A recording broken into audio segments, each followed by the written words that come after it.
Ako po si Jodeline Palik, 34 years old, taga Alamada, North Cotabato. Diagnosed ng lupus last June 2025. Bago po yun, before, grabing mga sakit na naramdaman ko, babalik-balik ako ng ospital. Bago namin na test na lupus talaga yung sakit ko.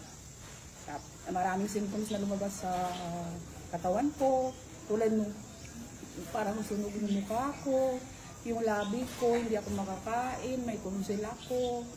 Yung labi ko, matagal na wala. Mga 1 month siguro na wala yun kung hindi ako nakainom nito.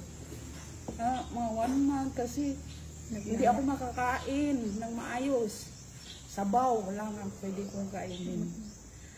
Hindi ako makakain ng mga matitigas na mga solid foods. Kailangan yung mga soft lang. May nana. Pero salamat sa barley kasi nung binigyan ako ng tita ko nito, binilhan niya ako, nirefer na ito sa akin, pinainom niya agad ako, na-feel ko sa sarili ko na gumaan yung ano ko, tapos yung labi ko medyo okay na, hanggang sa naging ganito na, okay na yung ano ko, yung pakiramdam ko. Thank you, Lord. Oo, mga joint pain, yung buko, wala na, nalagas na.